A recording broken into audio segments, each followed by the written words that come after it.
I've shown both koi and goldfish at shows, and I also am a AKCA koi health advisor candidate. Haven't really completed all the testing for that yet, but have taken the lab work and training for koi as to be a koi health advisor. So have a little bit of background in koi health and goldfish, and so I'll kind of share what my knowledge and as it might and I'd like for you to have this be a little bit interactive, so as much as possible with Zoom. So if there are questions throughout, you know, you could put those in the message section, and I'll be happy to, you know, Steve, I think, might call them out from time to time, and I can answer as we kind of work our way through. So let's just start off with, okay, let's see here. I think I might need to move something around. Okay, here we go. Okay. Okay, so let me just see if I can figure out how to get this a little bit bigger. Yeah, Michelle, if you go up to the very top where there's an X and the minus sign in between, there's the little pieces of paper. If you click on that, that'll make it full screen for everybody. There you go. Okay, great. Okay, Oops, and then let's see, maybe I just need to minimize that. There we go. Okay. All right, perfect. There we go. So today what I want to cover is I'm going to talk through. Yep. Can you still? Yeah, click it again. That little up in the upper right-hand corner there. Okay. Yeah. Oops. There. I think I'm on full screen. If you click it on the little two pieces of paper there. These two right here? Yeah, click on that once. Okay.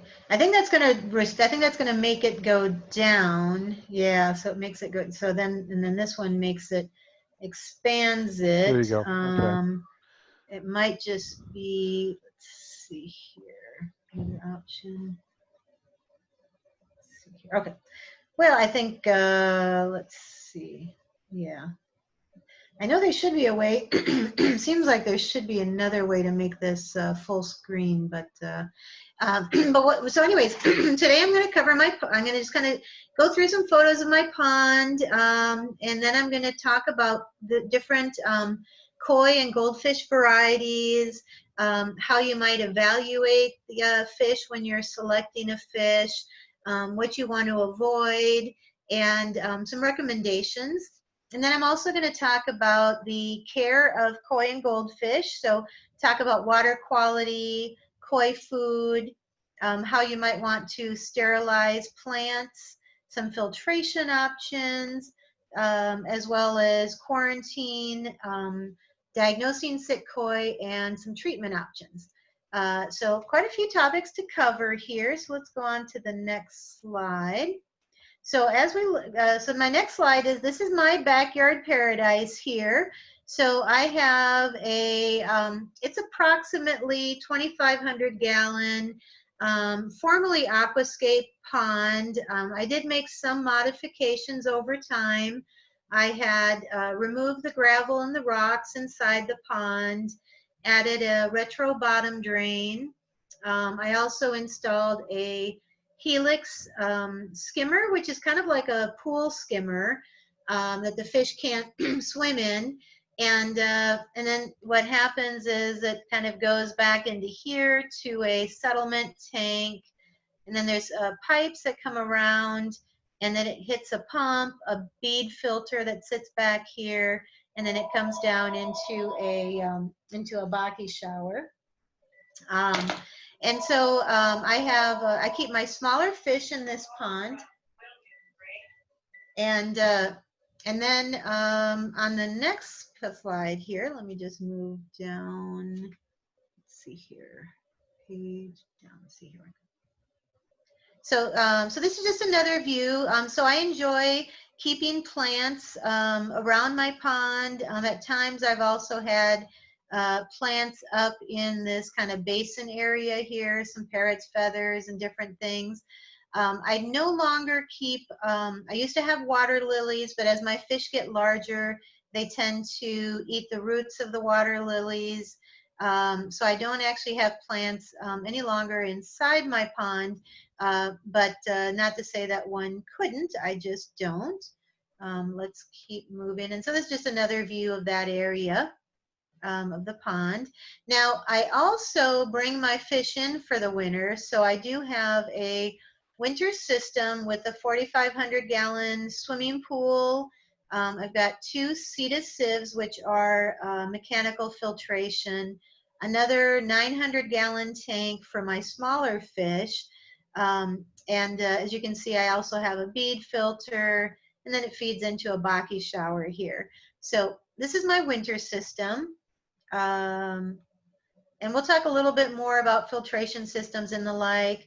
Here's my winter system one year when I also had some new fish and I was quarantining some new fish. So I did add an extra tank into the system for the new fish. And I just had a kind of homemade Baki shower with layers of media. You can have bio balls or ceramic, layers of media between, and water just kind of came down. So that's just a little bit about what I have from that I for my own koi keeping. In addition, I do have an outdoors swimming pool. So I have a second 4,500 gallon swimming pool, and this is when I was working on constructing this. But I did install an RDF, so this is a rotary drum filter for this system. So I've used quite a number of systems. I've also, as time has gone on, I've moved and tried out different systems, and we'll talk about those as we go through the presentation. Some different options. These are kind of, I would say more your extreme options. Your average, water gardener and koi keeper isn't going to go to, have probably an RDF. I only have that on my one system, and it just kind of automates things. Michelle? So why don't we go into Michelle? some varieties? Oh yeah, please. Yeah, Questions? Marla was asking, where is your winter system? Is that in your Oh, basement or great garage or? question. No, it is in my four-car garage. And so my system, or my garage, is a two by two. So it's two stall wides, and you know Cars for deep. so basically the back two stalls are where I keep my winter system. And then I also have a heater in the garage, so the walls are insulated, and I have a like a bullet heater, a bullet gas heater, and I'll heat my garage to about, I probably heat it to about 66 degrees. It keeps my water at about 62, 63 degrees over the winter. And so I actually do feed my fish all winter long. However, I do reduce feeding. So during the winter, I probably feed once, maybe twice a week, kind of a light feeding twice a week during the winter time. As it starts moving towards spring, I start increasing my feeding. And we'll talk a little bit about kind of feeding patterns as well. But yeah, great question. That's in my garage. I would be very nervous to have this much water in my basement. So when you say you heat it, is it natural gas, propane, or kerosene, or? It's natural gas. So I have a gas line going into the garage, and so it's a natural gas. It's a Resner heater, but it's essentially like a bullet heater, but it's a gas heater, natural gas heater. And so actually my utility bills are not that high because I'm using gas. If I was using electricity for my heating, or if I was trying to electrically heat the water, like with with Stock tanks? electric heaters, it would be my utility bill would be much higher. The natural gas is actually quite inexpensive. Okay. And then it has the bonus that my car is nice and warm every time I go to get in it and drive in the winter. There's the bonus. Yes. So it's yeah, I've become quite spoiled with the heated garage in my car. And thankfully, my garage is large enough I can have both my car and my winter system. Okay. All right. Any other questions about that system? Move on. All right. Nope. So then, as we come into some goldfish varieties, so I keep both koi and goldfish. I honestly say I've not had a ton of luck with the fancy goldfish. I find that they do tend to be a little more sensitive to things like pH swings, um, needing frequent water changes. I just haven't had a whole lot of luck with them. Also, I've had issues with fancy goldfish with swim bladder issues where um, they end up with swim bladder issues. But I do love them and I do still have some. So what I'm showing here right now is we've got kind of a mixture of varieties here. This is a Ryukin. And actually, this is one of my favorite goldfish. And I had a Ryukin that actually took grand champion at the Louisville Koi and Goldfish Show. It was a beautiful fish. This is, I believe, this is probably an Oranda. This for sure is an Oranda right here. This I believe is a Moor. Um, We've got a Ranchu right here, and then a Bubble Eye. And there's a lot of other different varieties of fancy goldfish. What they tend to have in common is that they have double tail, so they're not going to have a single tail. And they oftentimes will have a shorter body. They're going to be kind of specially bred to have these unique characteristics. And sometimes the special breeding can result in them, being a little bit more fragile from a, keeping standpoint. The other challenge with these fancy goldfish in keeping in a water garden or a pond of some sort is that they don't have the kind of the fin strength to be able to fight a current of any sort. And if you're going to mix them with koi or your single tail variety goldfish, they are going to have a challenge competing for food with the single tails, whether they be koi or single tail goldfish.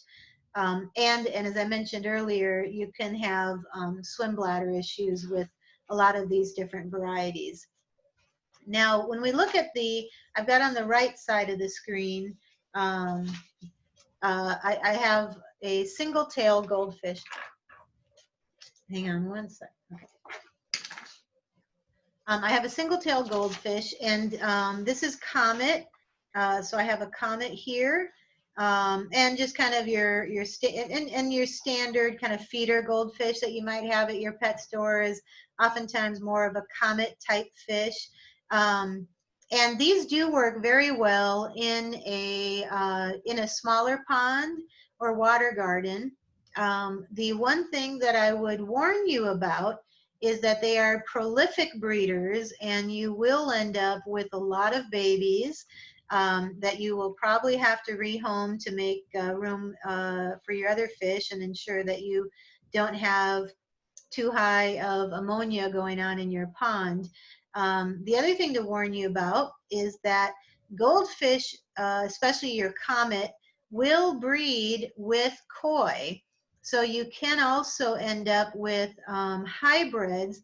Now, the hybrids are infertile, so the hybrids won't breed, but you can end up with hybrids, and those hybrids oftentimes are not uh, as not as pretty. Oftentimes they will be kind of muddy color, brownish, and the like.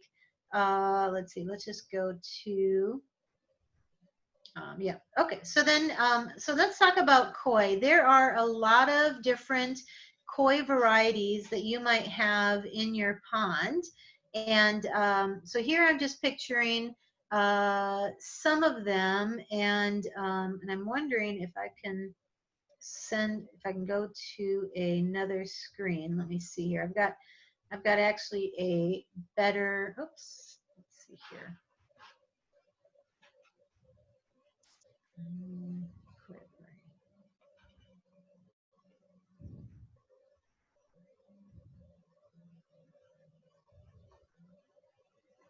Okay. Steve, are you able to see another screen now that says list of koi varieties, or do you not see that? No, I do not see that. Okay. All right. So let me go back to let me just come back into the Zoom meeting. Let's see here. Okay. Let's see here. Stop share. Let me try this one more time. See if I can share a different screen here now. Here we go. I think I just had to share a different screen. Okay. So so this screen, I think we can see the fish a little bit better, but there are a lot of different varieties that you might have in your pond.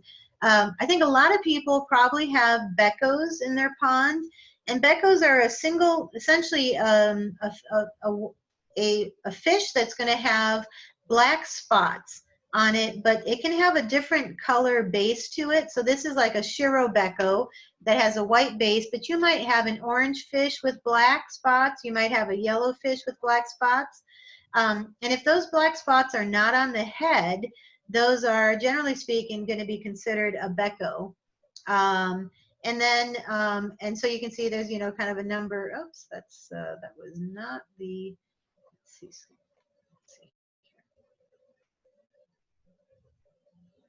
Try one more thing. Okay, here, this is what I wanted to go to. Okay. Another variety that you might have is an asagi, and asagi is going to have this kind of gray-blue reticulation, and oftentimes it will have orange on the fins and orange along the sides. Asagi tend to be not the friendliest of fish. They will be a little bit more skittish. They're going to be hard to catch if you ever have to catch them in your pond. This is a doitsu, and what doitsu is really just a scaleless fish. And so you could have a number of different patterns and colors. This particular one happens to be a doits sanki, which is a red, white, and black fish. But doits is not going to have any scales, so you'll have kind of a smooth, leathery look. But you can also have doitsu fish that have scales across the zipper, or even some kind of like German scale or dragon scales along the side, but otherwise they're mostly scaleless, where they don't have all the scales, and that's doitsu, and you can find that in any number of varieties. What you might also have in your pond is a ginrin. And again, ginrin can be in any color combination, but you're going to have the sparkly scales. And those, a ginrin fish really stands out in your pond. There's also goshiki, which is a gray base, sometimes almost black, with a red pattern on top. And that fish really pops in your pond. This they're calling a hiranaga, but it's really just a butterfly or long fin. And again, it's a fin type, so it's a longer fin koi or a butterfly koi. And this particular example is a platinum, which is a metallic white fish. Now, in the Kawaramono category, it's a non-metallic these are non-metallic fish. What a lot of people might have are ochibas. And ochibas have this kind of gray pattern. I'm sorry, they have a gray base with a brown pattern on top. And those get quite large. So this variety gets quite large, and it's quite friendly of a fish as well. The kikokuru is a fish that is essentially a metallic kumanru, and it will have shifting colors. So if you have in your pond a white and black fish that the black pattern constantly changes on you, you might have a kikokuru or a kumanru if it's not metallic. If it's a non-metallic, it might be a kumanru. But that fish will constantly be changing the colors, which is kind of unique because most of the time it's a fairly stable unless the color is going away.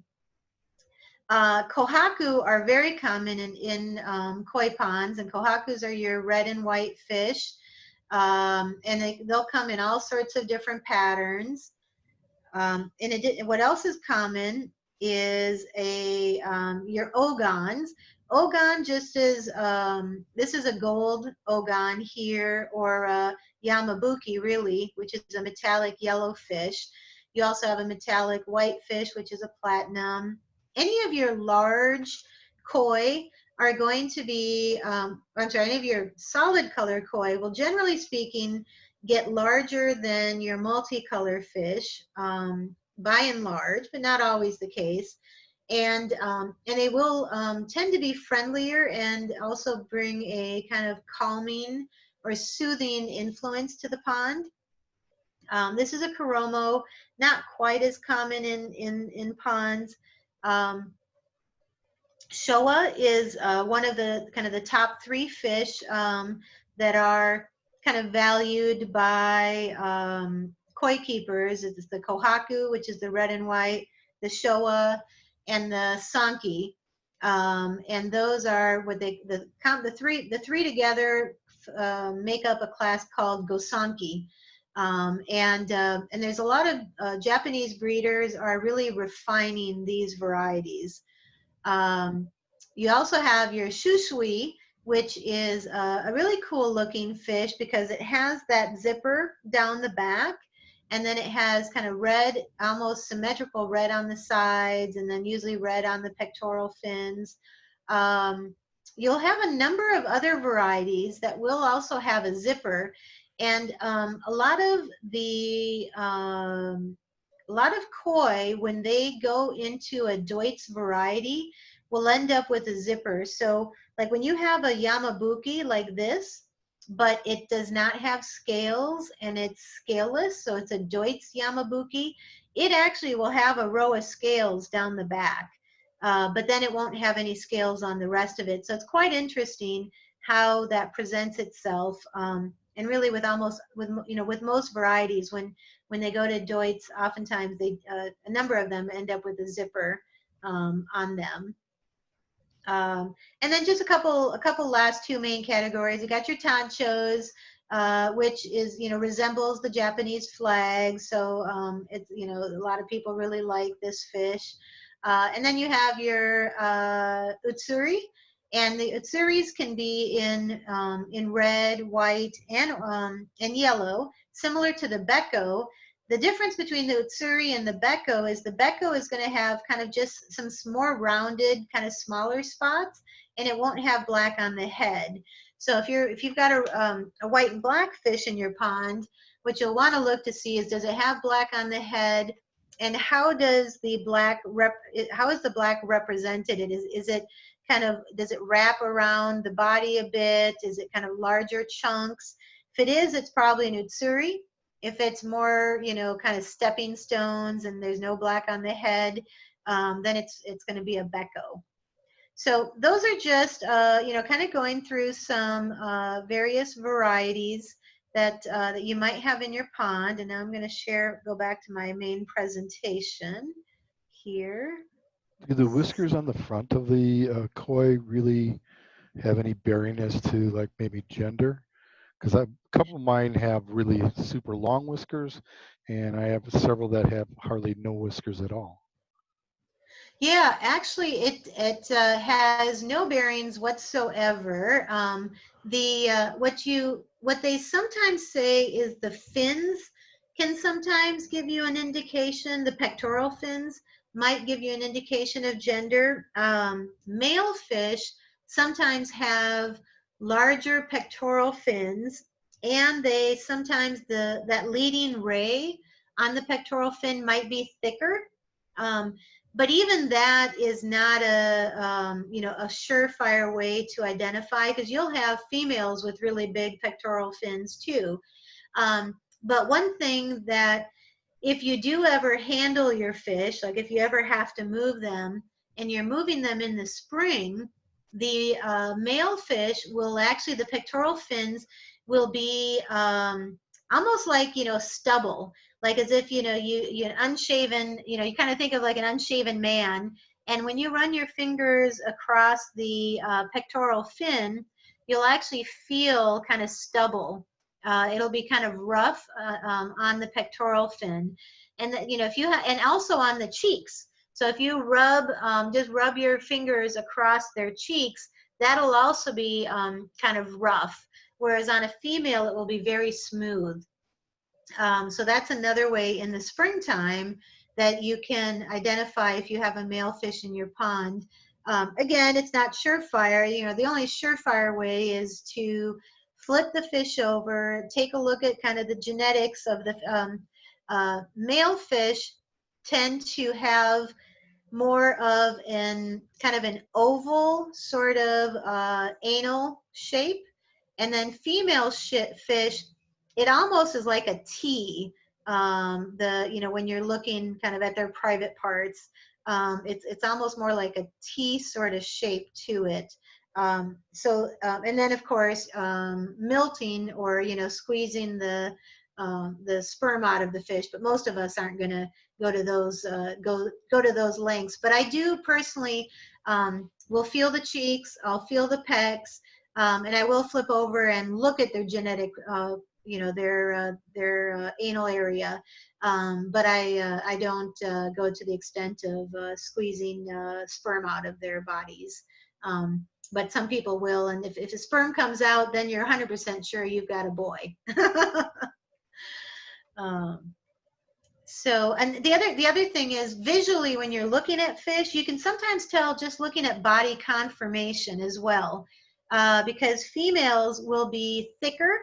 They'll oftentimes have, they're going to be a girthier fish. Male fish are going to be more slim and long, and females will, because of the eggs, especially once they hit maturity. So once they've hit maturity, which is usually maybe when they're around, 16, 18 inches, well, probably closer to 16 inches, they're going to be, hitting maturity.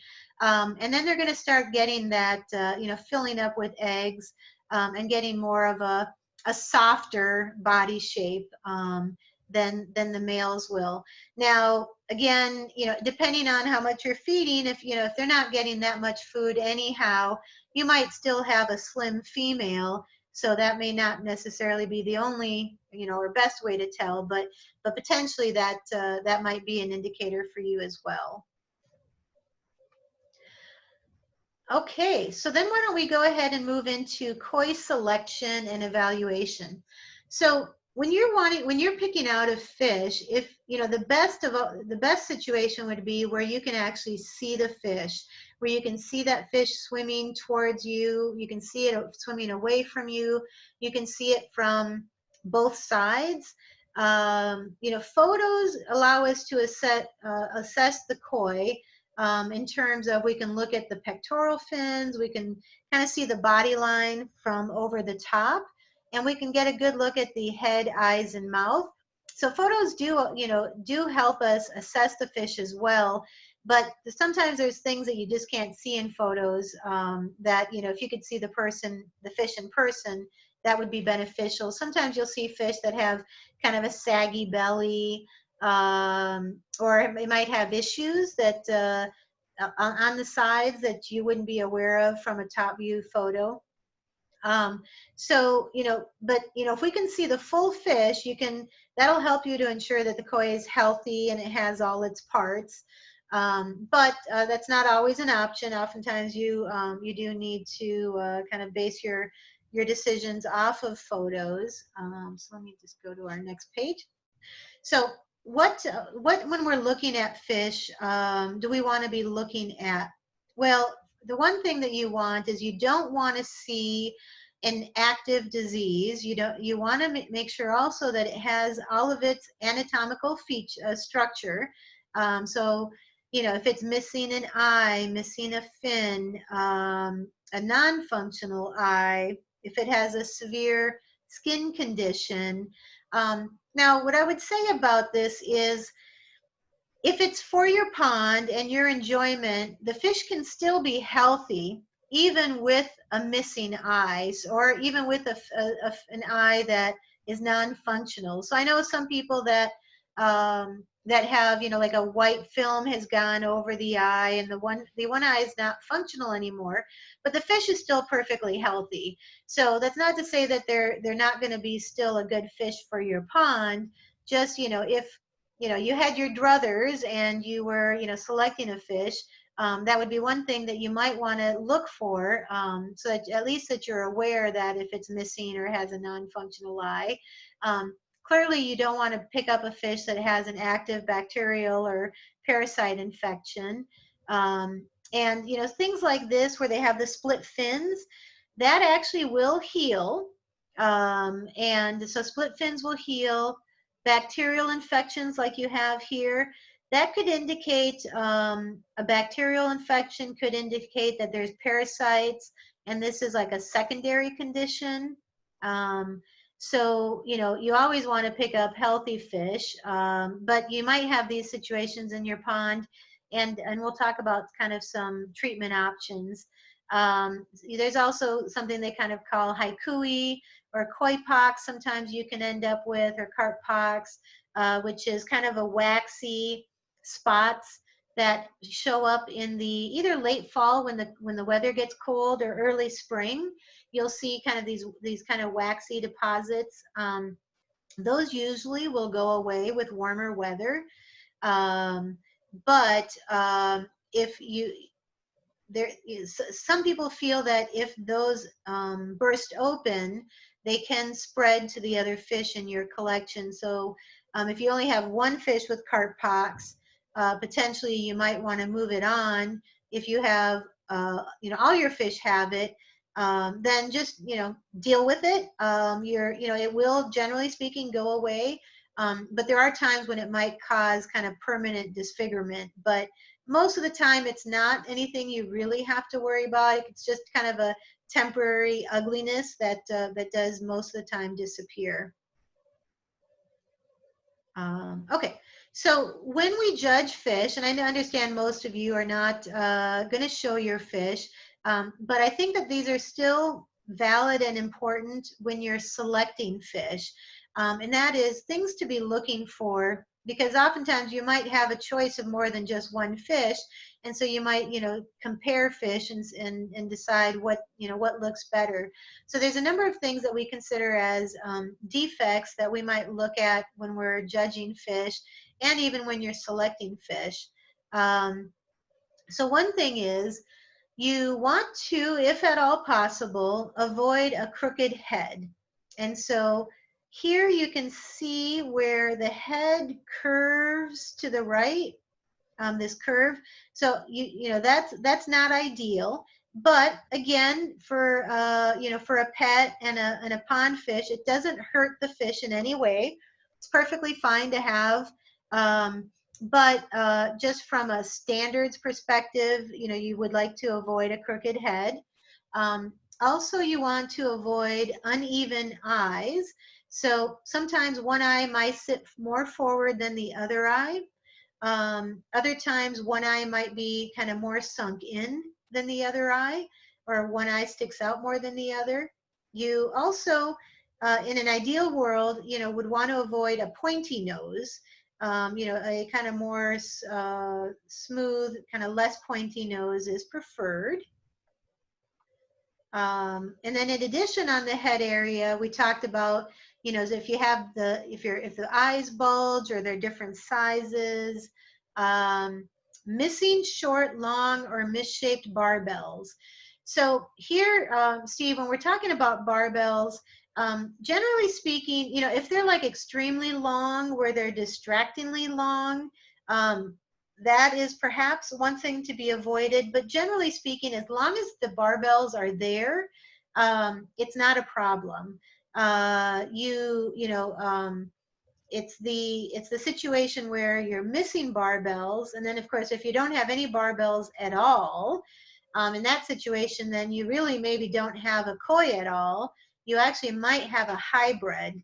So it might look like a koi, but it actually might have resulted from a goldfish koi breeding, because koi should have barbels, whether they're short or long or kind of average shaped. Koi should have barbels. Um, let's see here. Okay, so here we have an example of, like Popeye, so when something like this happens to a fish that previously did not have bulging eyes, so that can be an indication of some, medical issues. And then there's some kind of treatment options that can help with that. Sometimes salting the pond, but again, salt is maybe not the best option when you have plants, because that's going to be harmful for your plants. Um, and then this is the eyes covered with a white or red film. Again, it's not going to be, generally speaking, it's not going to hurt the fish. It's just not desirable.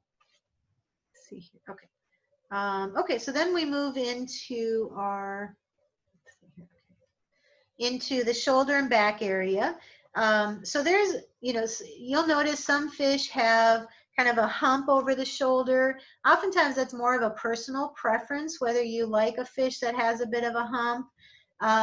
You may find a fish that has a back that's kind of swayed or not in alignment.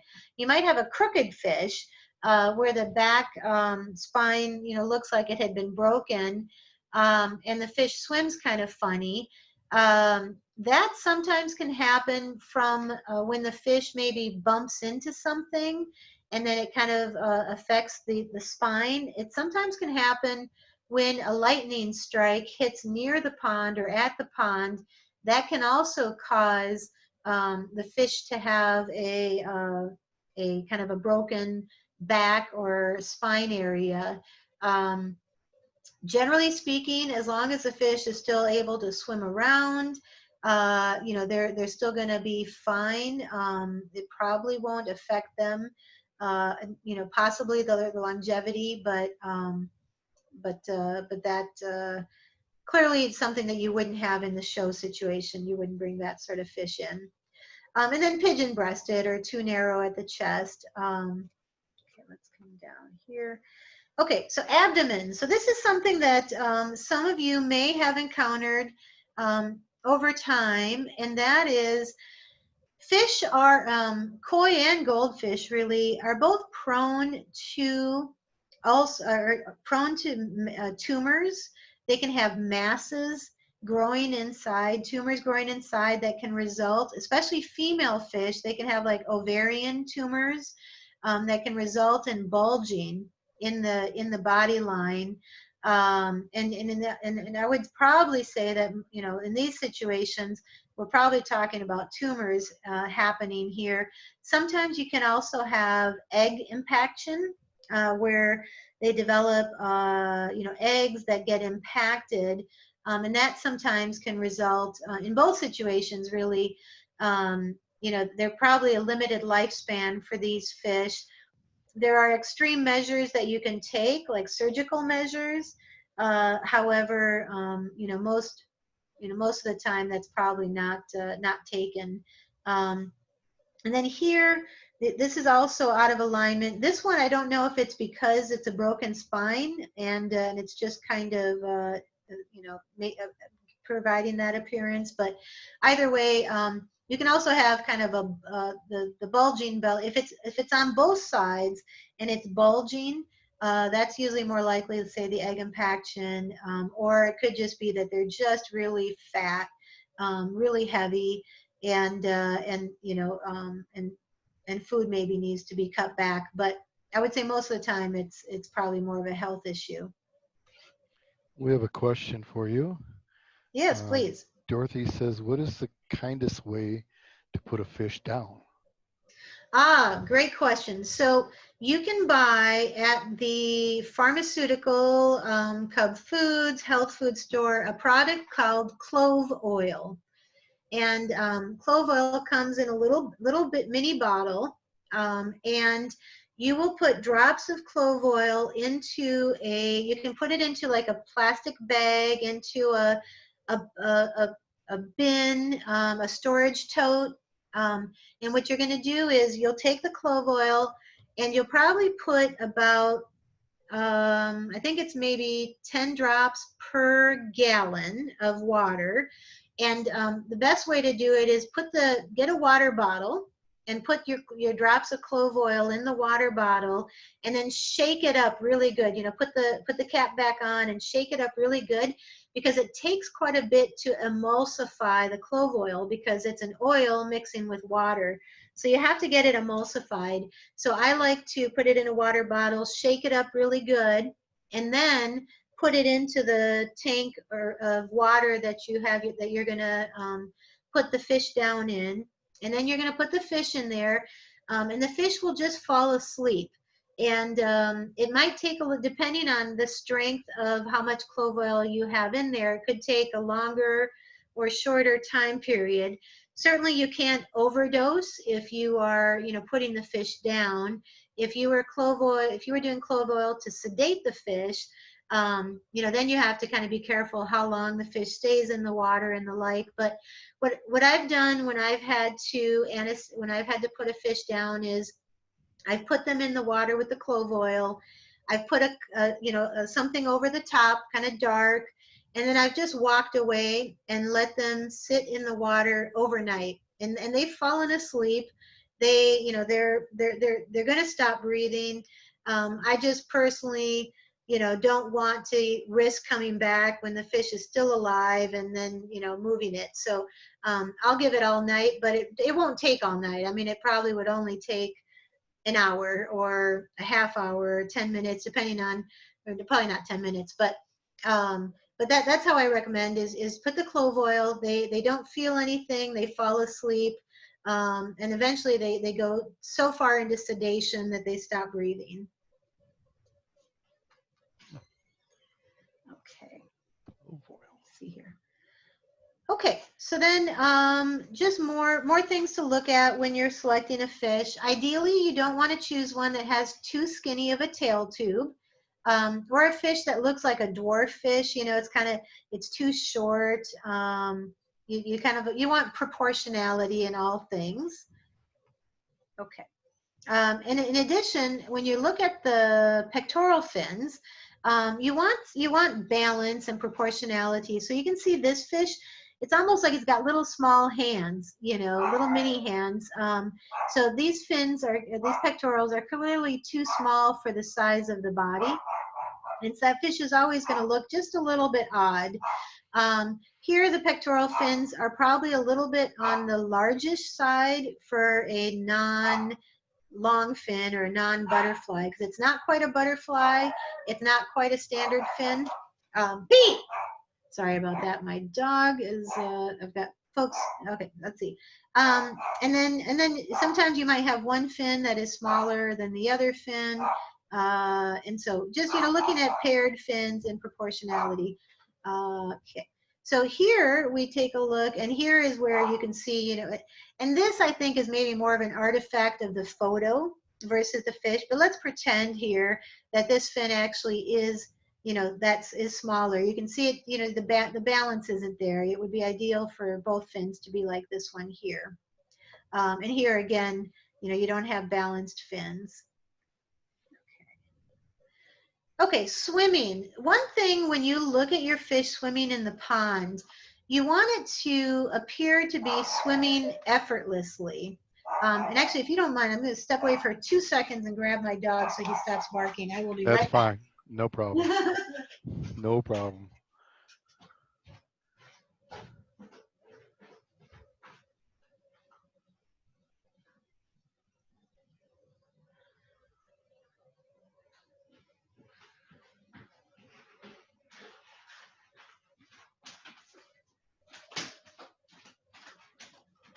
Okay, that's what happened when you're doing a live meeting here. Okay, all right. So, so you want the fish to be able to appear like he's swimming effortlessly. So when you have a fish that is like swimming kind of jerky or swimming really kind of like darts, kind of fast swimming, that sometimes that could indicate that something's happening with that fish medically. If the fish is kind of swims and it's tail up or tail down. There could be something going on. If they can't stay neutrally buoyant and they're sitting at the bottom of the pond and they're always just sitting at the bottom, or they're always floating on the surface, you could have some medical issues, and those are oftentimes kind of indicators of some things that are happening with the fish. And we will talk a little bit more about that when we get kind of to the diagnosis section. Okay, so we've talked about body shape. Again, we're really talking about proportionality. And let's just keep moving. Okay, so all that being said, buy what you like. It's going to be in your pond. So just because you might have, one of these conformation defects doesn't mean that that koi can't be healthy, that it, still isn't your pet and your friend. But, these are all kind of things when you're selecting fish for new fish, things to think about. Now, when we talk about selecting fish for a small pond, I have some recommendations here. Male koi oftentimes are kind of in the koi keeping show world. They're oftentimes poo-pooed on in terms of people don't want male koi because they don't get to the size and the girth that a female fish gets to. And in the show world, you want a really large fish ultimately, and you want a very thick, girthy fish. But when you're talking about your backyard pond, male koi actually are in a lot of ways a better option for fish to have. One, because they stay smaller, and they will oftentimes be healthier because they don't have egg impaction issues. You don't have ovarian tumors. So a lot of those health issues that affect female koi is not going to, or will not affect your male fish. In addition, they will be more vibrant in color, and they stay that way for a much longer period of time. Female fish oftentimes will not get to the same vibrancy, and when they do, they don't stay that way. They will fade away over time a little bit more, in part because of their gaining that larger size.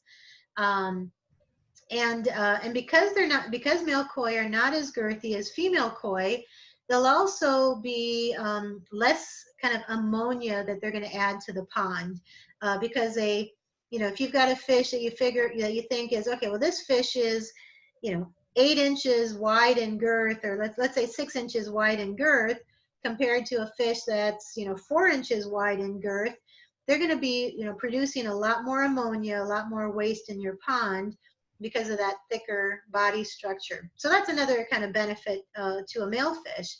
And then the other thing another recommendation for small ponds are goldfish, because they will always remain smaller. They'll never get to the size of a koi. And I find that oftentimes if we're talking about a single tail goldfish, they will be a bit more hardy as well. But of course, as I mentioned earlier, kind of watch out for the prolification, because they will breed and breed, and you will need to kind of find homes from time to time. Another thing is, when we think about different types of koi, domestic koi that are bred here in the United States generally do not get quite as large as your Japanese bred and Japanese imported koi. In Japan, they are focusing on growth and the genetics to grow. So those fish have a much better ability to get very large based on genetics alone. And then you add in, the feed and all of that. But if you're looking for a smaller koi, domestic koi oftentimes will stay a little bit smaller, but not always. You're going to find, the occasional really big domestic koi too. So just like in all genetics, but generally speaking, domestic koi will not get as large. And they tend to be more hardy than imports. And that, that makes, sense when you think about domestic koi oftentimes are not, you don't have inbreeding that's happening with domestic koi like you would, like in if you're thinking of a koi,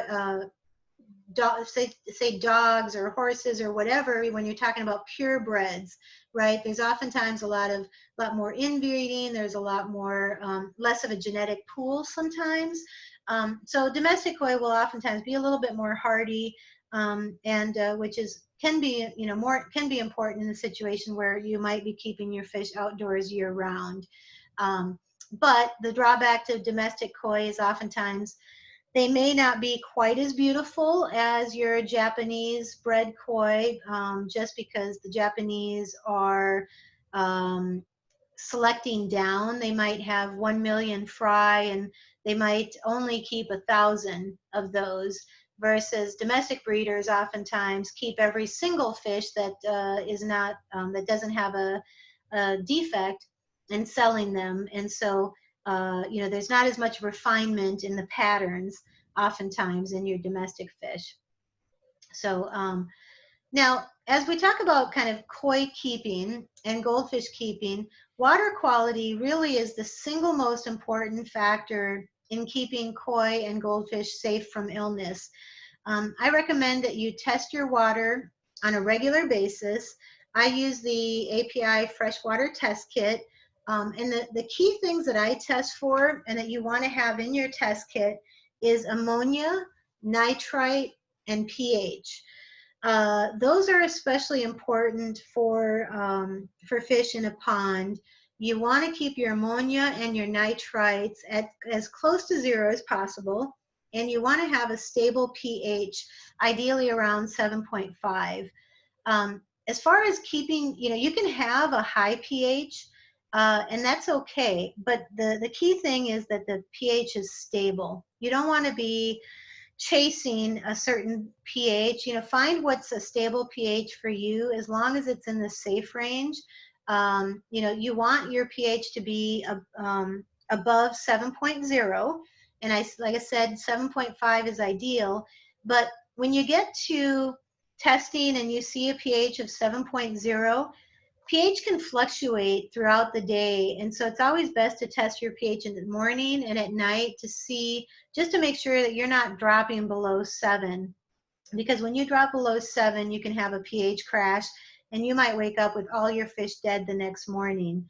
And so some things that you can do to maintain your pH is you can add baking soda. I add baking soda, during some water changes. Sometimes when I do water change, I'll just throw a handful of baking soda in every time. You can have, if you have rocks in your pond, lime rocks will help to buffer the water, so are kind of crushed oyster shells. Now, if you do run into a situation, and you'll oftentimes find this in the spring, where you have high ammonia, you have high nitrites, stop your feeding or reduce your feeding or stop altogether, depending, what levels you're talking about. Add ammonia binder. I use Seachem Pond Prime, but there's a number of different brands out there. Do daily 25% water changes. This is a situation when you're really talking about, dangerous levels, and you've got to get a handle on things.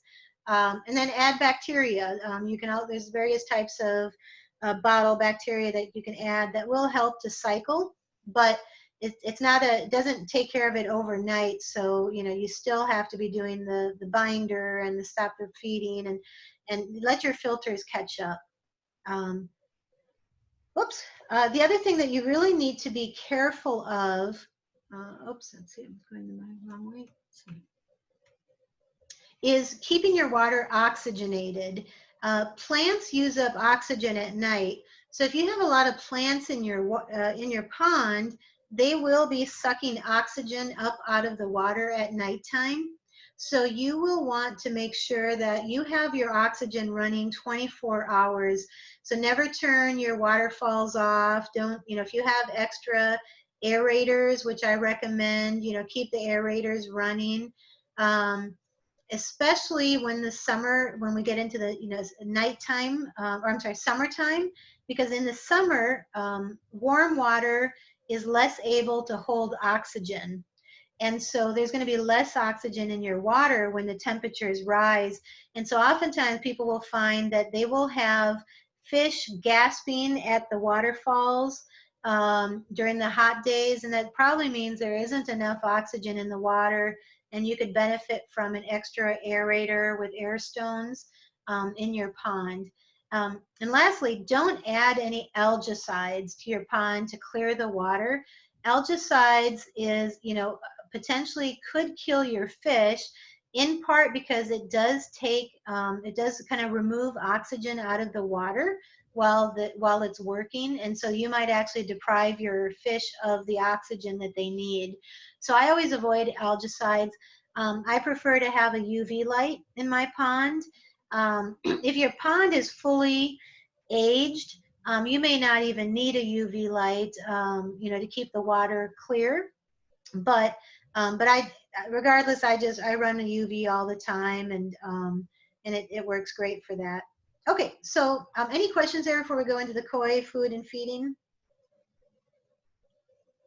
Nope. All right. So for food, I would say I'm not going to recommend any particular one brand of food, because there really is no best food. It really depends on what your water temperatures are, what your goals are, and your need for water quality. So what I mean by that, as far as goals, is, if you are needing to feed a lot, like I might be because I'm trying to push the growth of my fish, I'm feeding my fish midsummer 5 to 7 times a day. So I need a quality food that is not going to leave behind a lot of waste. Um, and so I'm going to have to pay for that, versus somebody else who might be doing maintenance and only feeding once a day, once every couple days. They're probably not going to be adding that much ammonia to the water, where you might be able to go with a type of food that produces more waste, but that waste perhaps isn't going to impact your water quality as much. Similarly, the fish load of what your fish load is also going to impact the frequency that you can feed. And you're feeding the filter, not the koi, because the most important thing is that you keep the water quality up.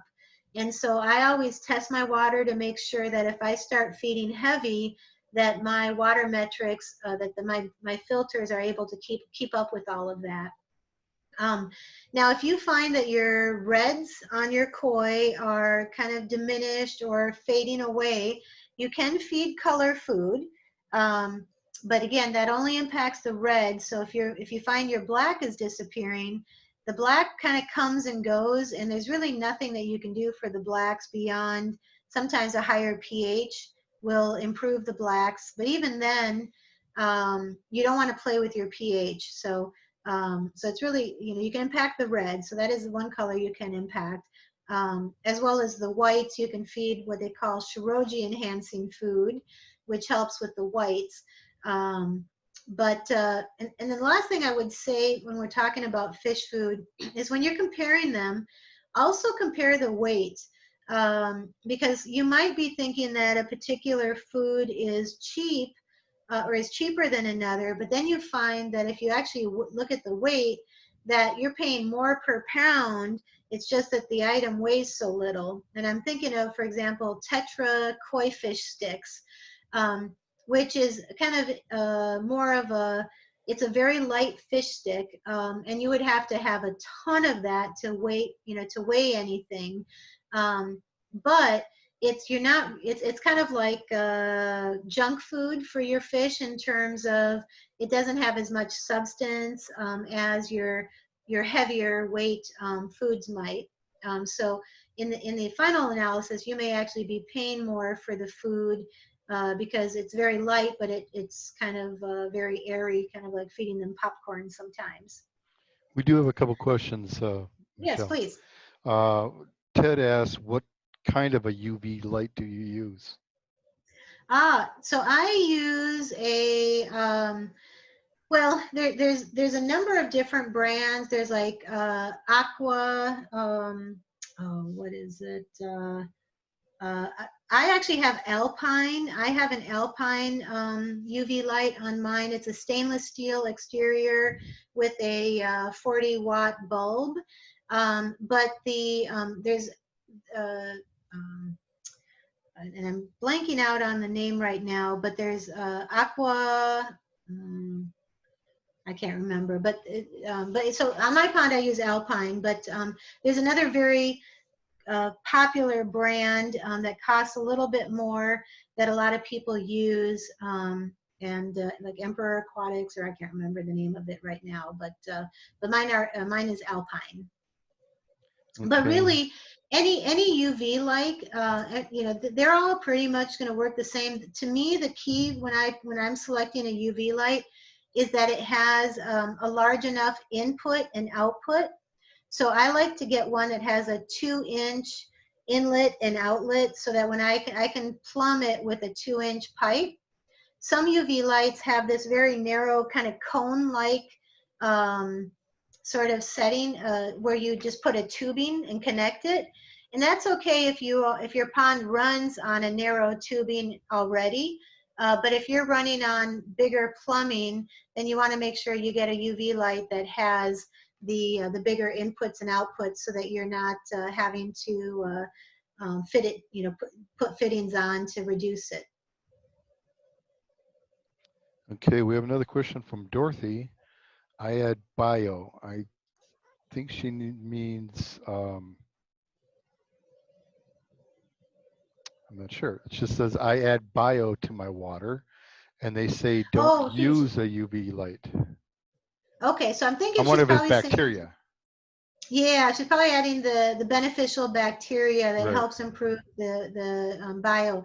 Yeah, absolutely. You can, and that's one thing that you can add additional beneficial bacteria that will help to cycle the water and help to clear the water a bit.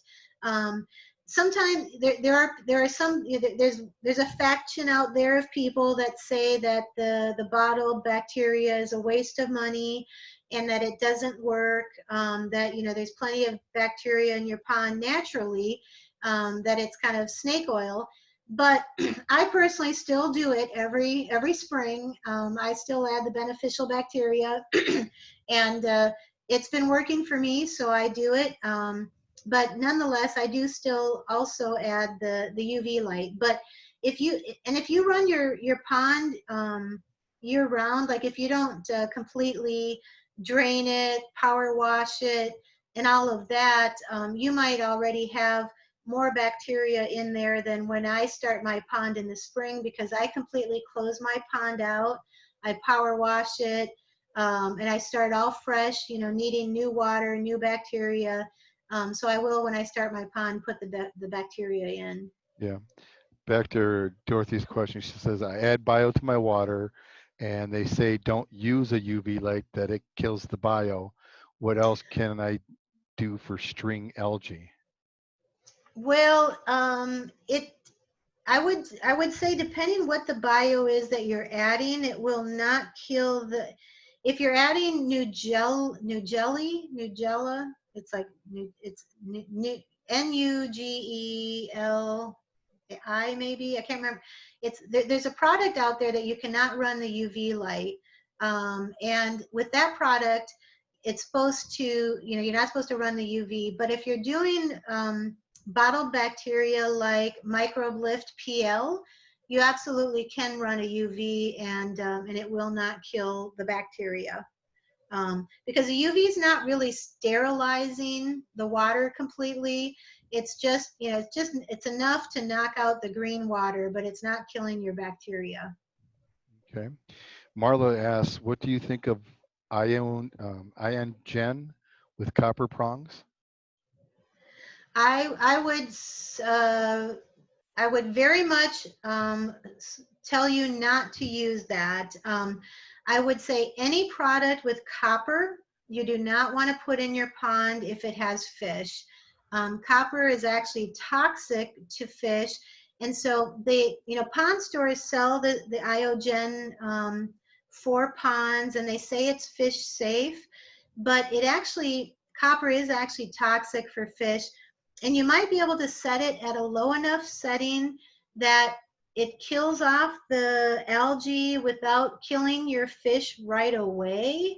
But it is toxic, and and there's a fine line between where it's going to be just enough to do the algae and not kill your fish, and where it gets to where it's killing your fish. So I would very much not recommend using any iogen products, even though those do clear your algae. Now, if you don't have fish, absolutely, it's a great product. It would work, but I wouldn't recommend it with fish. And we have a question from Mel. Why would you start over every year? Oh, great question. Because I move my fish into the garage for the winter, and I have all Japanese imported fish. And so my fish, they're a little more fragile. I've also spent a lot of money on my fish. So I just want to make sure that they are babied inside my garage for the winter. So what I do is I shut the pond down outside, and then come spring, I have to restart it. So I have to reconnect all my filters. I clean out the pond because leaves and crud will have fallen in because I'm not running the skimmer. And so I have to restart the pond every year because of that. Okay.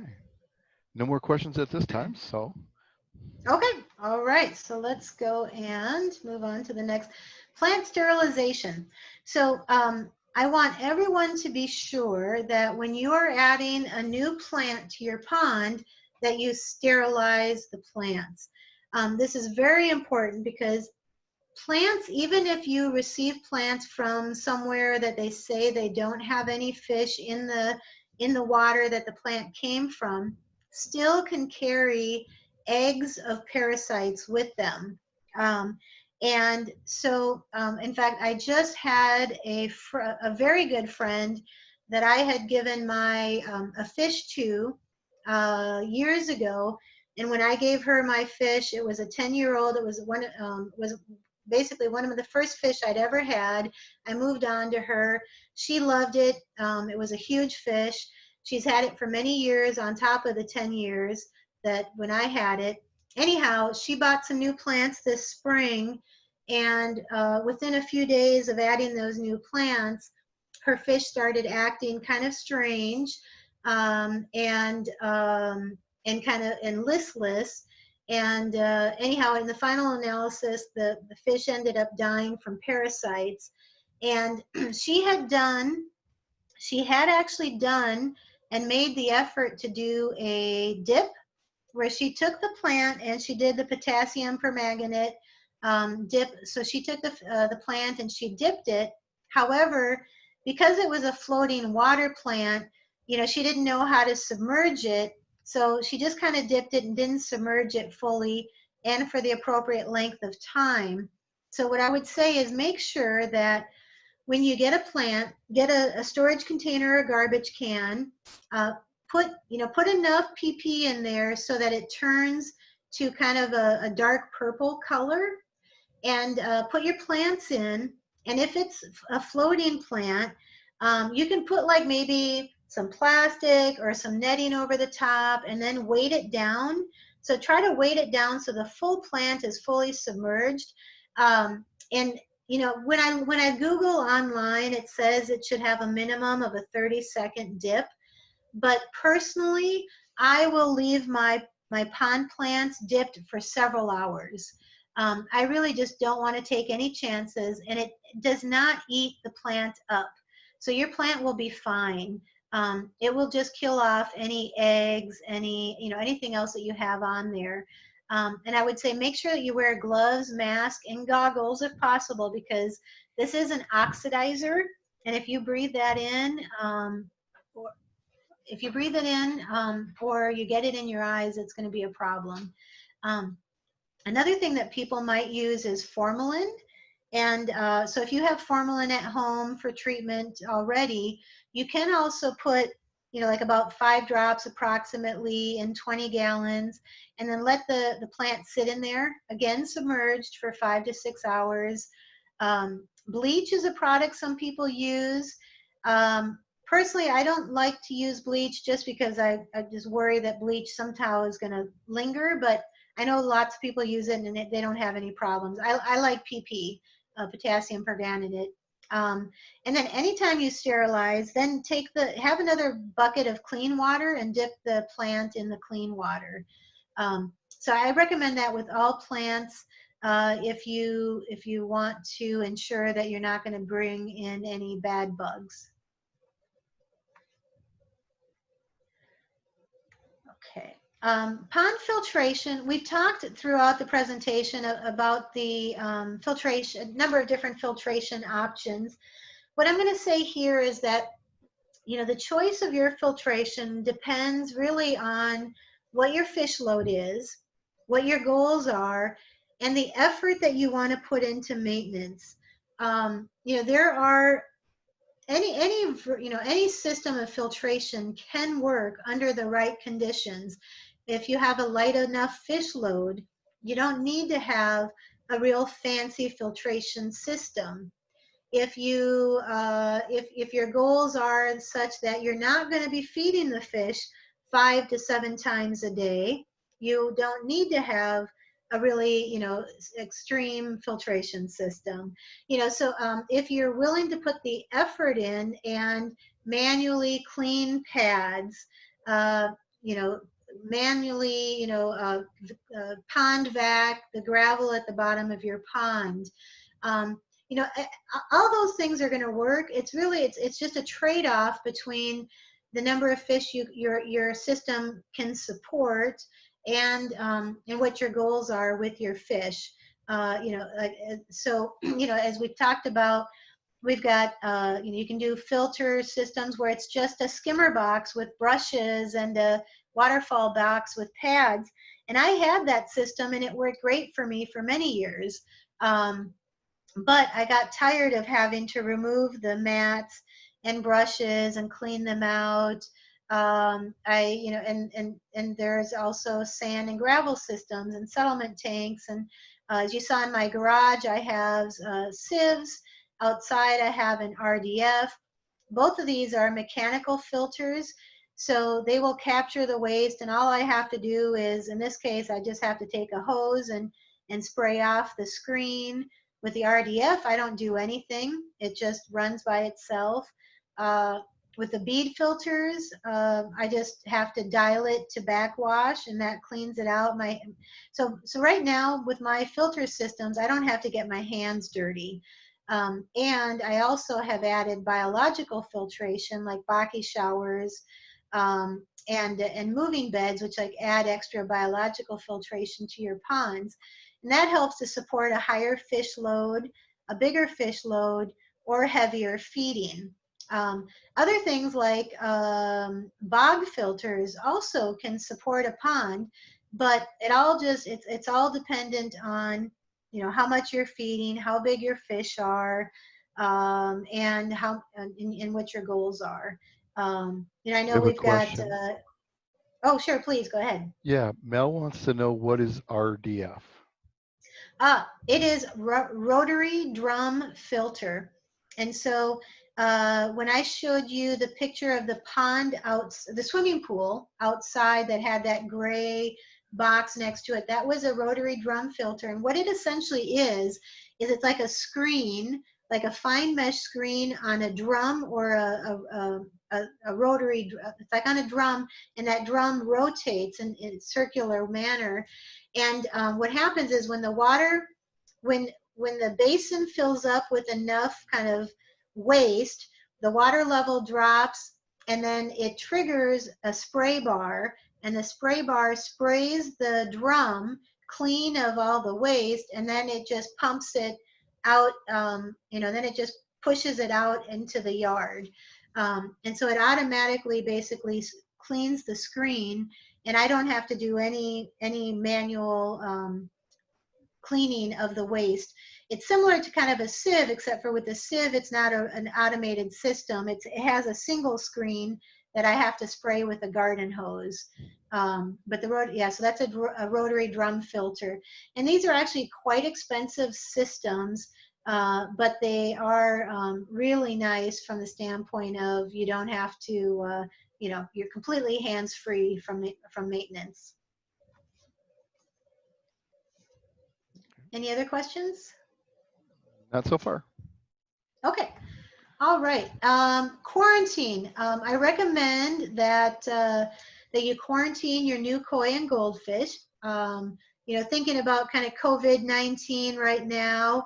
Koi and goldfish are like us. We shouldn't just expose ourselves willy-nilly. Um, Both plants and koi should be quarantined. Well, plants don't have to be quarantined, but they should be sterilized. But what I would say is never introduce a koi or goldfish into your pond without a quarantine. You want to ensure that you have a separate tank and monitor the fish for several weeks. New koi may carry parasites, bacteria, fungus, or virus. Um, and and even if you get a fish from someone that you know, and that we're or a breeder that or a dealer that you know that has clean koi, they might arrive to you exhausted and stressed, and that exhaustion and stress can result in lowering their immunities. And so creating a quarantine for them will allow them to kind of rest up and increase their immunities again, and as well as allows you to mix another fish from your pond with that fish to make sure that kind of the bacterias are compatible, because whatever the bacteria that the one fish came from might be different bacteria than what you have in your pond, and it just helps to ensure that you won't have any problems.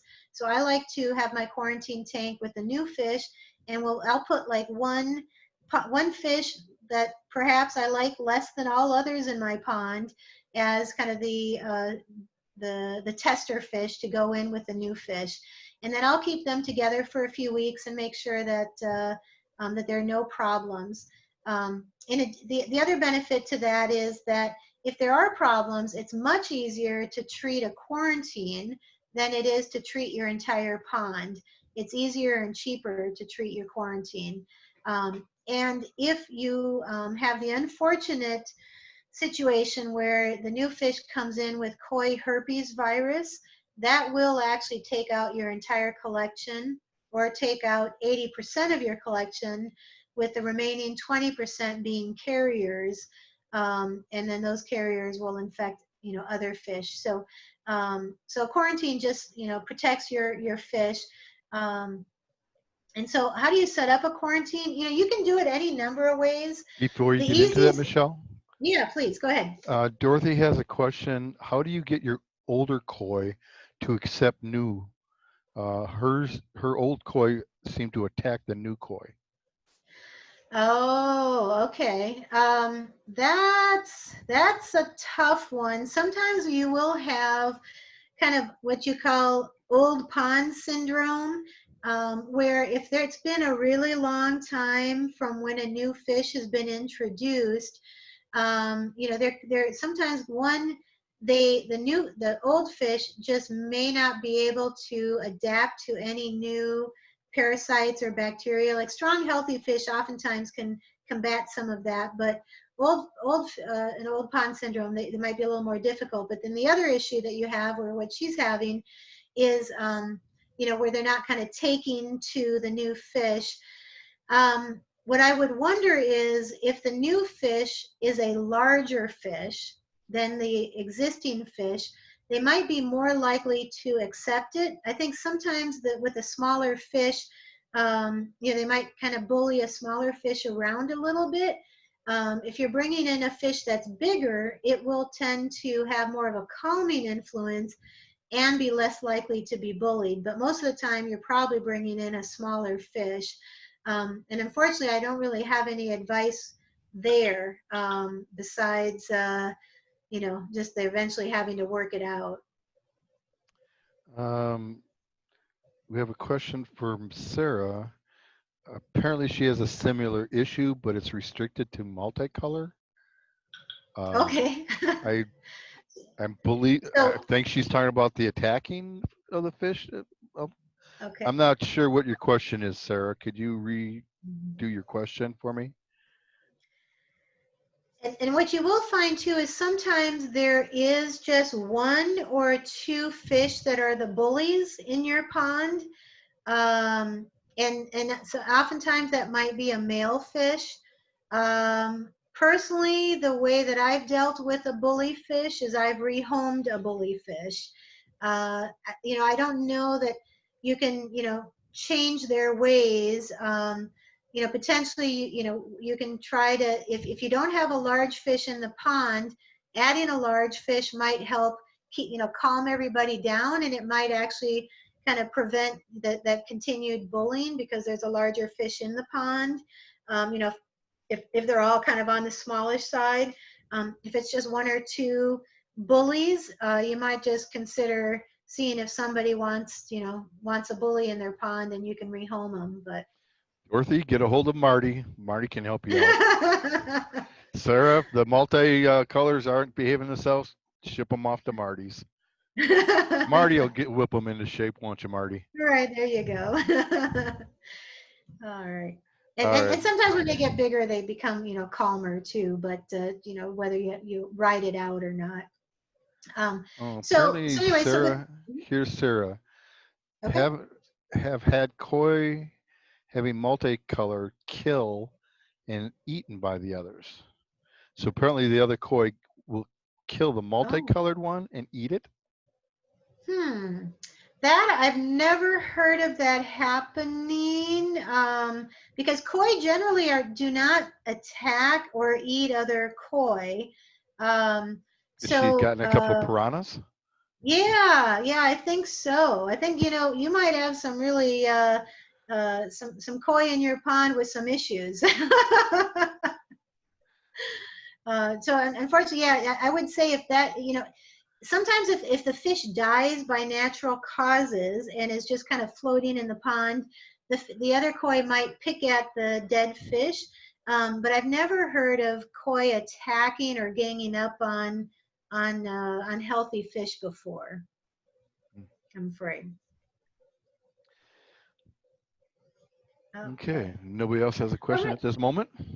All right. Sounds good. So when we talk about quarantine, the easiest, simplest quarantine might be just simply like a horse trough, rubber kind of tank that you can just add a couple air stones with a pump, and that's kind of, so just this part here, you can just have that. But if you just have that with no filter, you are going to have to do water changes probably every other day, and you will not want to be feeding while the fish is in quarantine. So this is like a 300-gallon stock tank. Now, if you want to not have to do daily water changes or every other day water change, and you potentially want to be able to feed, add a water pump and some kind of filter. The filter might be just something like a Baki shower where you're just running the water when it returns over some bio balls. Maybe you even have bio balls in your pond that you can take some that are already seeded, and you can put them into some kind of filter that you run the water through. So I mean, it can be a fairly simple system, but you do want to have and it can be as simple as, like I said, even no filter. But ideally, you're going to have some kind of filter, your tank, and a pump. And you do want to have that both for new fish and for any sick fish if you need to quarantine them and treat them. um, I would say make sure that you're testing your ammonia nitrites and pH, because the danger of a quarantine tank is that you might actually add stress because you end up having high ammonia, high nitrites, and you actually kill your fish off because of the water quality in your quarantine tank, which then becomes almost worse off than actually just not having put them in quarantine. But the problem is if they have a problem and you add them into your main tank, in your main pond, now all your fish have a problem. So the key to me is having a quarantine tank and keeping up with the water quality.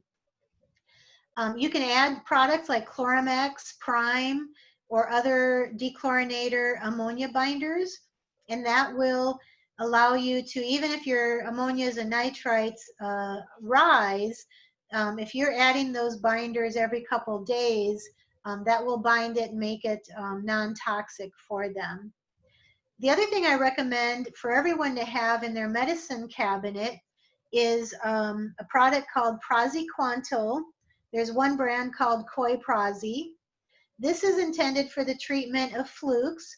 And then you have broad spectrum disease treatment. There is a microbe lift, broad spectrum disease treatment, terminate, Proform C. Those are all the same thing. It's kind of a blue-green product. Um, and this product is good for the treatment of most other parasites besides flukes. It doesn't treat flukes. And so that's why I recommend having the combination of both. Um, and a heater for the quarantine. Some people like to do a preventative treatment when they get new fish where they will, actually, let's see if we go to the next page here. Okay, so here's my quarantine tank that I have, which is perhaps a little overkill, but oftentimes I have larger fish, so I do need a larger quarantine. But I have a small bead filter that then is that I just pump water into, and these are just like, glass dishwasher racks. You can make any bucket, container, whatever, and put media in it. And the water flows through this, and it adds extra biological filtration and aeration as well, because you have all this water that comes down. But this is one of the quarantine tanks that I use. Let's see here. I have that same Okay. statue. Oh, do you? So as we talk about how do you know if your fish is sick? Actually, before we move on, any questions about the quarantine? Okay. Nope. So how do you know your fish is sick? One of the main things is changes in behavior. If the fish are swimming erratically, if they're flashing, scraping against the bottom of the pond, against the sides, clearly if they're upside down, if they're lying on the bottom of the pond in one place, if they stopped eating, if they're isolating themselves, if you have one fish all by themselves and everybody else is, and that continues for a couple days, you might want to net the fish and look at the fish and make sure that you don't have any ulcers or something's going on. The other things that could indicate that your fish is sick is if you see that the gills are red, they've got a swollen stomach, their skin is pink or stressed, or you actually see visible ulcers, cloudy, popped, or sunken eyes. You might notice the fish waste if it's floating or gelatinous. Could mean indigestion, which normally the waste should sink or kind of just dissolve. So sometimes this can indicate maybe there's something kind of going on internally, but not necessarily. And then your water quality, just keep on your testing. I would say test weekly your pH, your ammonia, nitrites. Make sure that those numbers are in check. And then there's physical examination. Some people on a periodic basis will, especially if they have erratic behavior, they'll net the fish. They'll put them in a tub with clove oil. So you take that same clove oil that you euthanize the fish, but this case, you are not going to keep the fish in there, but just long enough so that it's turns over and isn't struggling, and or maybe you don't even need that long, but you can actually pull the fish out and examine, sedate the fish if you do need to treat the fish. And scrape and scope is the ideal situation. If you have a microscope, you know how to scrape and scope, you can identify the exact parasite that you're dealing with if it's a parasitic infection. Some people don't have a microscope and they are having problems and they've tested their water and all the metrics are good. In those situations, a lot of people do like to kind of do a shotgun sort of treatment of their fish. And so when you do treat your fish, If you're one that's comfortable with a shotgun treatment Before and you you get want there, to, yeah, please. we did have a question from Daniel. Mhm. When I put my goldfish in the pond for the summer, should I sterilize my tank in the house? And if so, how? So when he's bringing the goldfish in from inside Nope. tank to Y- the outside pond, yes, yes.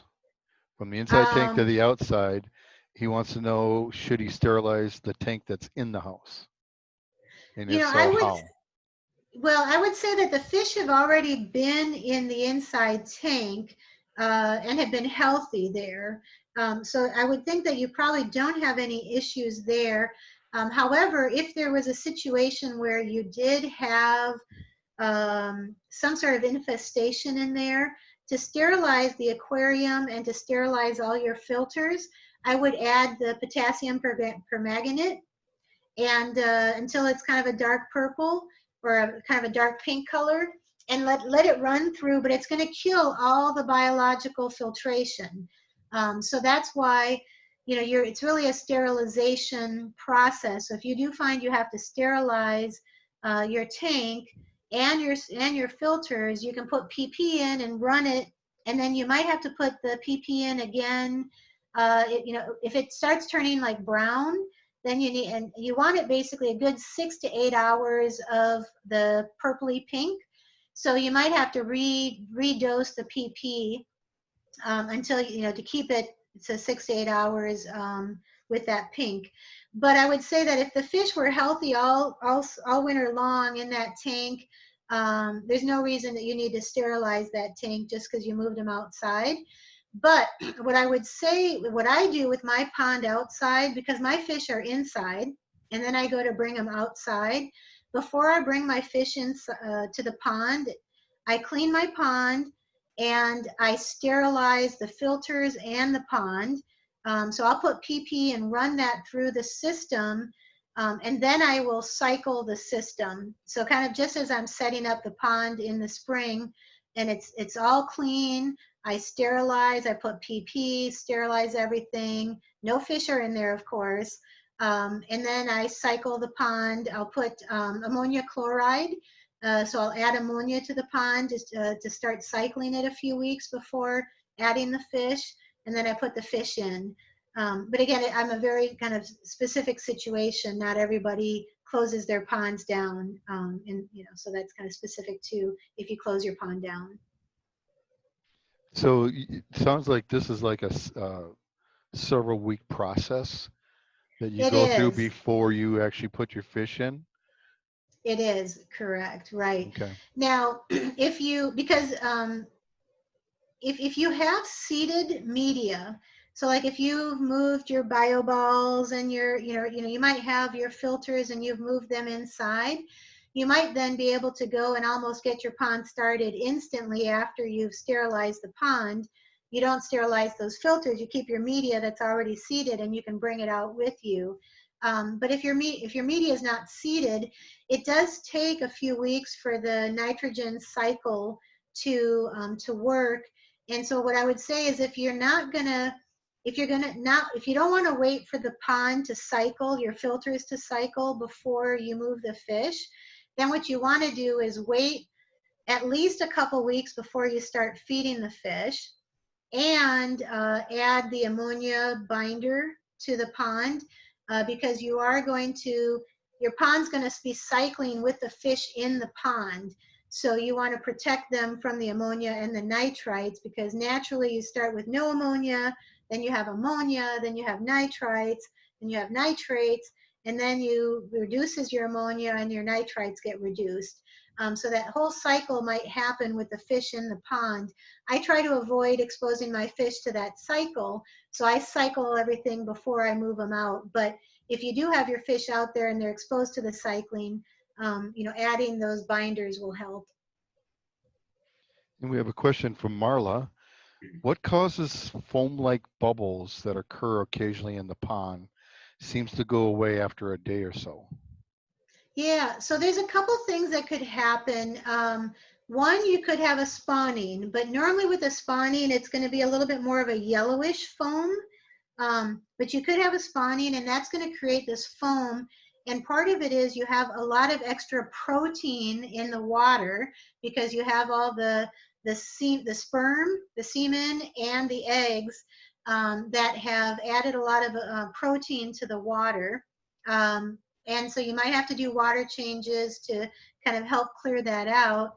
The other thing that could be happening is just you have extra protein in the water, not because of spawning, but just extra organics. Because fish do give off ammonia, and leaves might drop in, and different things that you could add extra protein and ammonia to the water. And so when you have a waterfall and it's crashing down, it agitates the water, and that agitation creates the foam. And the foam is because of the protein. Some people will add protein fractionators to the pond, which is a kind of, and you can make homemade units where basically the water crashes into this separate unit, and then it pipes the foam away from your pond, and it pulls the foam out of the pond, and it pulls the protein out of the pond. But what it is usually just extra protein to the water. And the way that you can reduce that without having to have a protein fractionator is just do more frequent water changes. That'll help remove the extra organic that's resulting in the kind of dead organic proteins that are in the water. And that'll help clear it up over time too. And I find too that after a rain, for whatever reason, sometimes you get more foam. I don't know why. Okay, doesn't look we have any more questions at this time. Okay. So as I mentioned, you can do whole pond treatments, and I recommend, these three products. Even if you're not going to do a preventative treatment, have them on hand, because when your fish do get sick, there's no time to wait for a week for these products to get shipped in. So I recommend kind of these two products or other brands of similar products that you have in your medicine cabinet.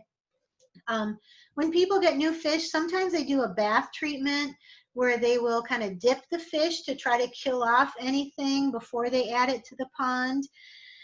I don't recommend this unless you're kind of the most, unless you're a very experienced koi keeper, just because a lot can go wrong there.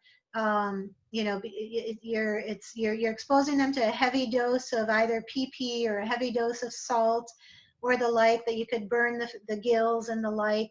But some people do a bath treatment when they don't want to do a quarantine because they want to just throw the fish straight in. Um, but I do caution that you if you do this, that you have someone help you that's a little more experienced. Um, and then we talked a little bit about swim bladder already, and I know we're running short on time, so let me just see what our next page is. Oh, actually, that is our last page here. So the last thing I would say is that if you do have, or two things, if you do have a fish that's laying at the bottom of the pond, and then when it does get up off the pond and it swims kind of erratically, you might be dealing with a negative buoyancy with the swim bladder. And oftentimes that indicates something a little more serious is going on internally. The fish may still be eating, but what's happening is they're probably developing ulcers on their belly because they're laying at the bottom of the pond, and they're scraping their bellies, and they're rubbing up against bacteria. And so they're getting sicker and sicker laying at the bottom. But what happens is their swim bladder is filled with fluid. And that fluid can have any number of causes, from, tumors inside them to organ failure. Different things could be happening that could result in that fluid. So if you do have a fish that's just laying at the bottom and you've pulled them out and they're, they have ulcers and the like, I've tried treating. I had a beautiful fish. I tried a round of antibiotic shots, antibiotic koi food. I moved him to a quarantine tank. Nothing worked. And eventually I did just put the fish down, euthanized them with the clove oil, because it just, even after all the antibiotics, would not get up off the bottom of the tank. Um, Now, when you talk about positive buoyancy, especially with goldfish, with those fancy goldfish, sometimes just a change in diet might be enough to kind of right things. Either stop feeding them for a few days, that might kind of get the excess gas out. Sometimes a change in diet, feeding them peas or kind of more vegetable-based type diet, that might help them. But again, it may not. It's swim bladder is a tough one, because there's nothing else wrong but their bladder, but it does affect the koi. And the last thing I would say is, if you do have a serious pet problem, Dr. Amy Kaiser from the Lexington Pet Clinic, she does make house calls. So she can come out and do a diagnosis. She can do surgery. She can treat with antibiotics.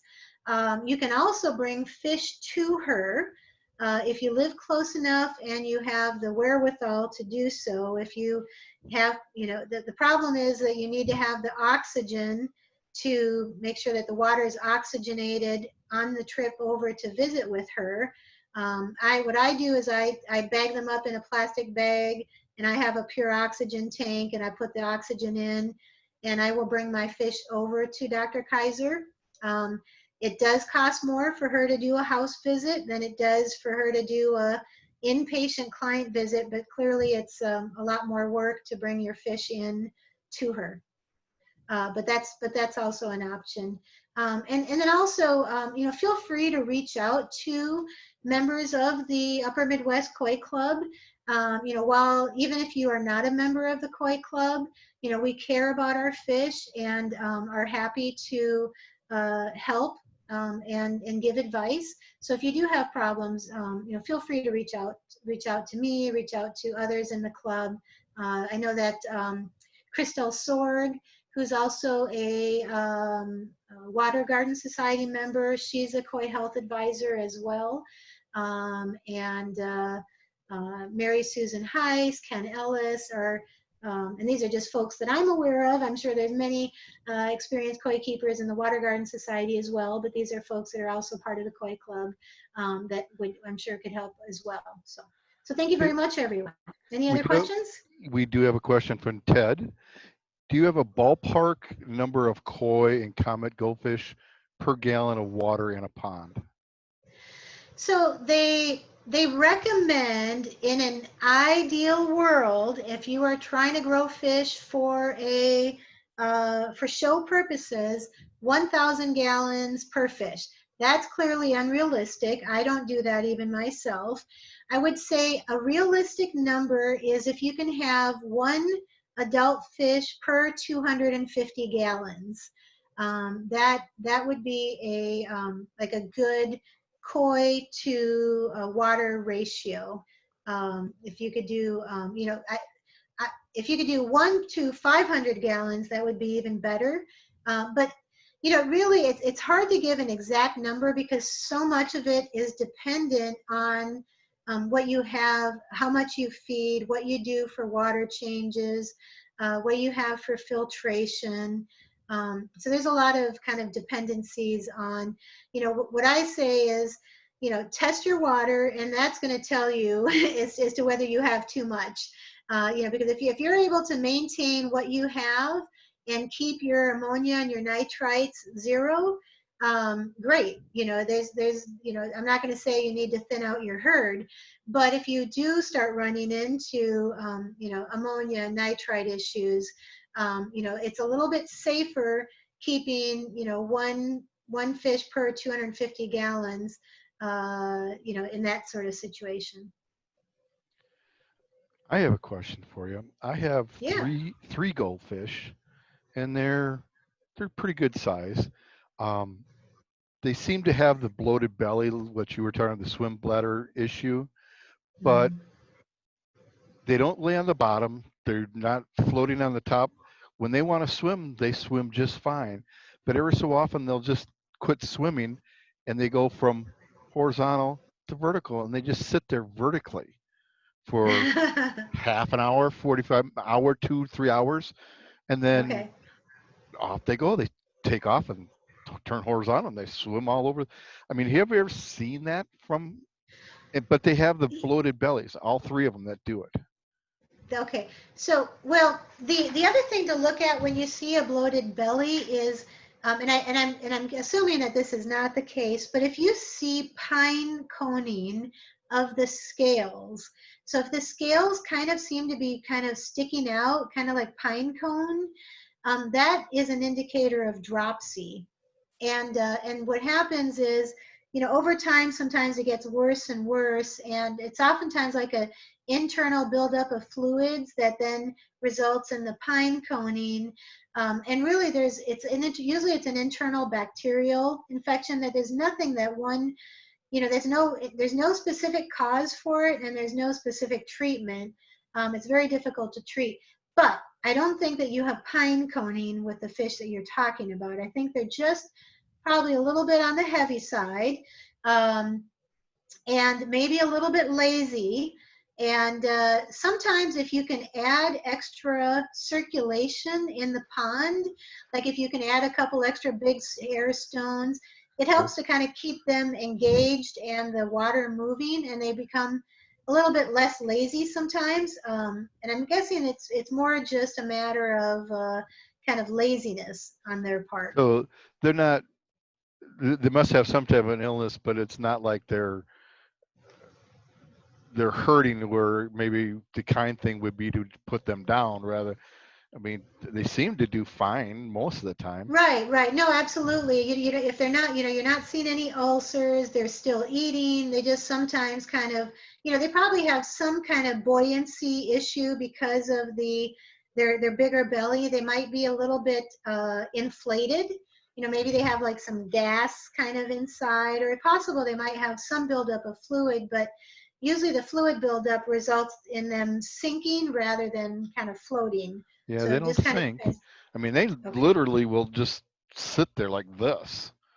I mean, they don't sink, they don't float, they don't even move. They just kind of hang there, for lack of a better term. They just hang there for however long they want to hang, and then pretty soon they off they go swimming.